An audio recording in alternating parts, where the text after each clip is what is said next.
Syederalun hanya dilatar belakangi permasalahan perempuan. Pelaku ID, 15 tahun, warga salah satu kampung di Kecamatan Darussalam, Aceh Besar, tega menikam Amirul Mukminin 17 tahun yang tak lain rekannya sendiri.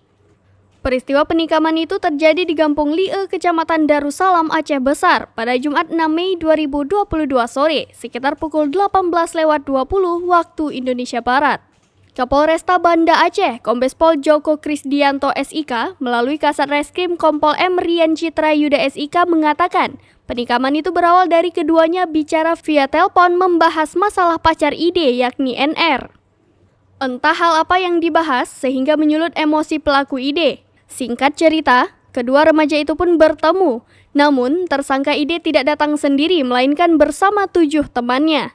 Kompol M Rian menjelaskan, setelah keduanya bertemu, pelaku mengajak korban berkelahi. Dengan spontan tersangka ID langsung menusuk korban menggunakan pisau lipat yang mengenai bagian perut sebelah kiri. Dapat saya jelaskan tentang penganiayaan yang melibatkan pelaku anak di bawah umur yang terjadi pada hari Jumat sore pada tanggal 6 Mei 2022 di daerah Darussalam, Kabupaten Aceh Besar.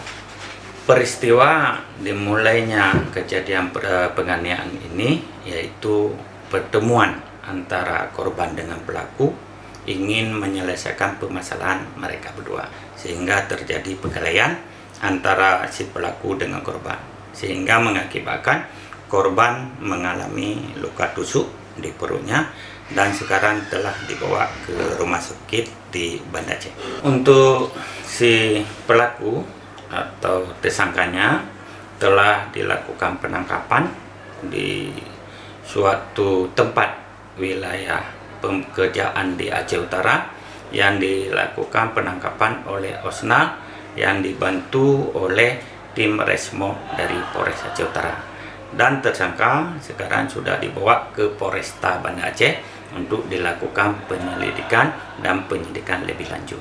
Untuk barang bukti sedang dilakukan pencarian karena berupa satu pisau lipat kecil, dan sekarang tersangka sudah dibawa oleh tim Osnal untuk mencari barang bukti. Pelaku dijerat dengan Undang-Undang Anak yaitu pasal 80 ayat 2 Undang-Undang Nomor 35 tahun 2014 tentang perlindungan anak. Dari Banda Aceh, Misran Asri, Seram Biong TV. Diuntukkan dengan Undang-Undang Nomor 11 tahun 2012 tentang peradilan anak.